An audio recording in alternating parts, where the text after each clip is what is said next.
Okay, I wanted to make a separate video for this commentary because it's probably going to be kind of long. I didn't want to stick it onto the song.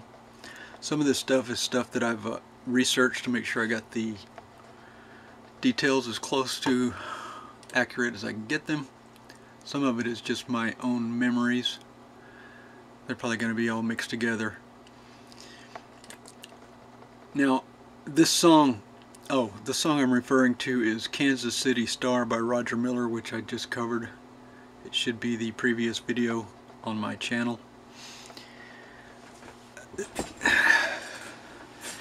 If you grew up in the United States and you're my age or older, you probably know about this, but if you're significantly younger than me, or you did not grow up in the United States, you probably don't know what this song is about. It might just seem like another oddball Roger Miller song, because he wrote a lot of them. But it's about a real thing.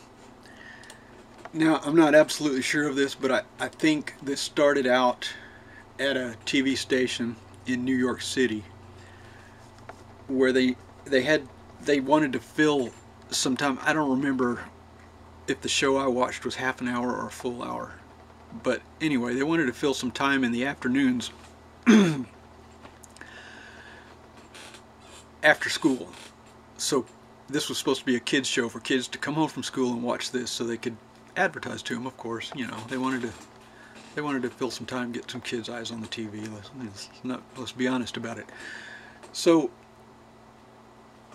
they came up with this idea for a guy to dress up in some kind of costume, more or less, and show a bunch of cartoons. He would host a cartoon show. Many of these cartoons that were shown were Popeye cartoons.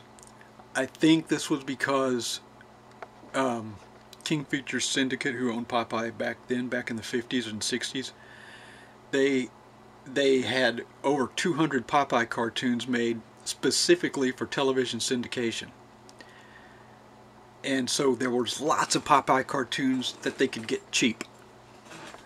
So Popeye was the main attraction, but they did occasionally show some other non-Popeye cartoons. And they would have a live audience of kids, like maybe 15 to 20 kids on the set,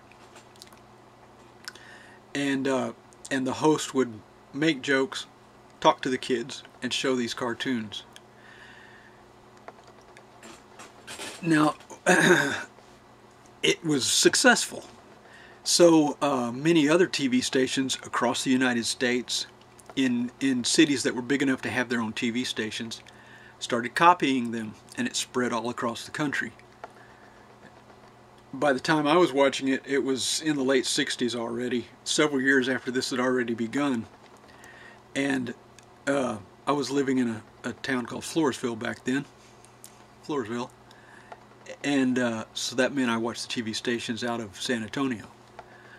Okay, the guy in San Antonio called himself Captain Gus. And he dressed up like a sailor captain or a skipper or whatever. He wore this fake, he wore a wig, sort of a weird mop top type bowl cut wig, and he had a big fake mustache, and he wore a cap, a skipper's cap, you know, like the skipper wore on Gilligan's Island, that kind of thing. Now, not all of these hosts dressed like that. Some, like the guy depicted in this song, he was apparently dressed up like a cowboy or possibly a sheriff from the Old West or something like that. But they would dress up as different things. They might dress up as a pirate or a fireman or a policeman or anything like that. So, sorry. So, the way this show worked, from my own memory, it was, like I said, it was in the afternoons after school. You come home from school, you watch Captain Gus. He would come out, and I'll just stick some pictures in here, because I found some pictures of him on the internet, of course. He had a set that was roughly decorated like with a nautical theme. So he had like some some boat props that looked like there was a boat there or something, and I think there may have been one of the big white round life preserver things hanging from a hook or something somewhere. And he would have this small set of bleachers. The picture I found showed him using hay bales, but I think by the time I was watching it, they had some little bleachers, and they would have maybe 15 to 20 kids there on the set. He would come out, he would introduce the cartoons. They always started with a Popeye cartoon, they always ended with a Popeye cartoon. In between, they would have some Popeye cartoons and a few other cartoons that I assume they got because they were cheap.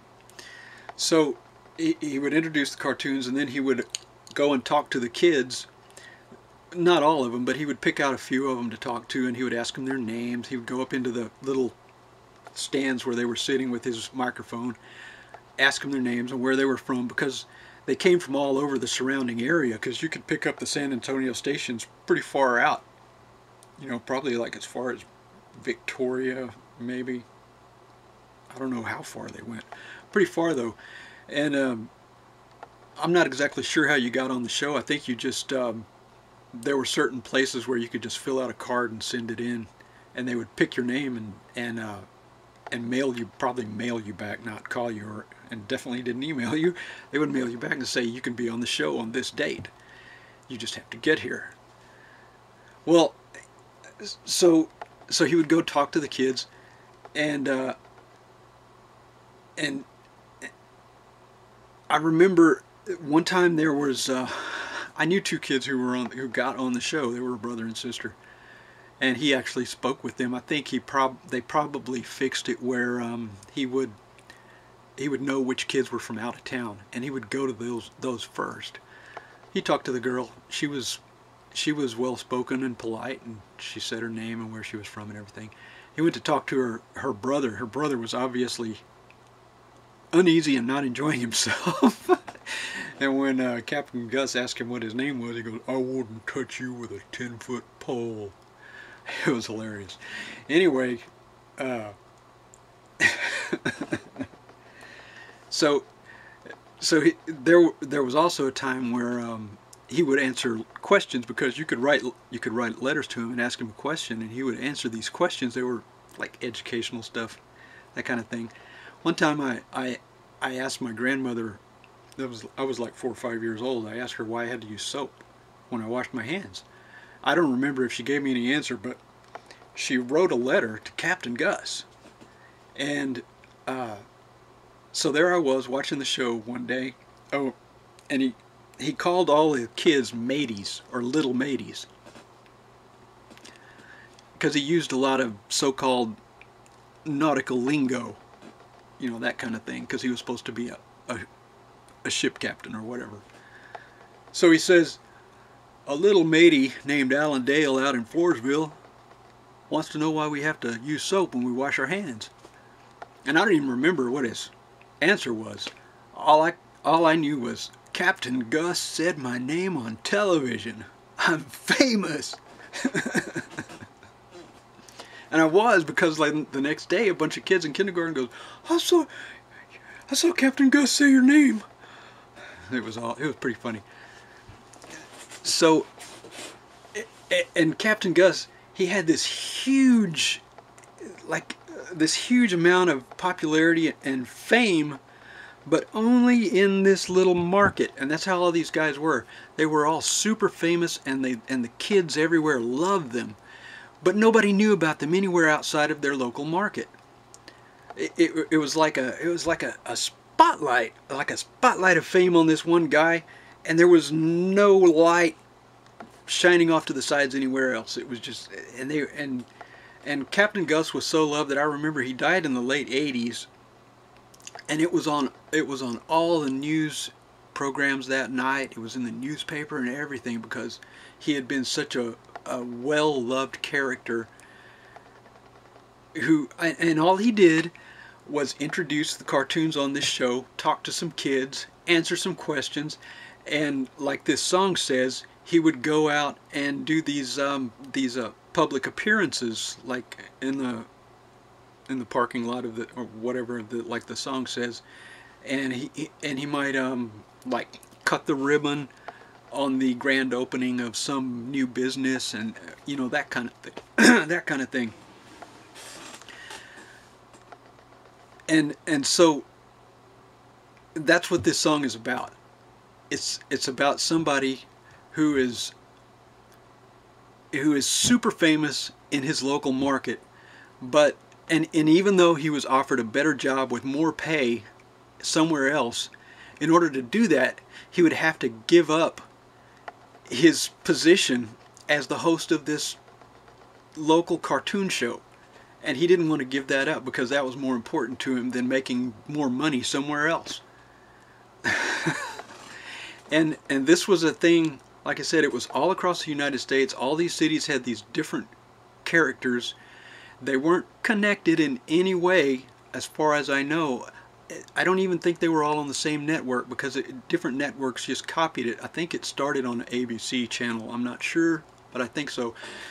In San Antonio, it was on a CBS channel.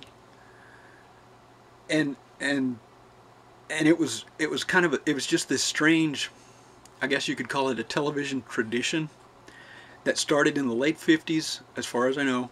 It went all through the 60s and up into the 70s, and then it started kind of tapering off as they started focusing on a different demographic or whatever. You know, they started developing new shows, you know, like the daytime talk shows that are everywhere now. There weren't really any of those back then, and so they would fill up the day with either soap operas or syndicated reruns of old shows. Like that's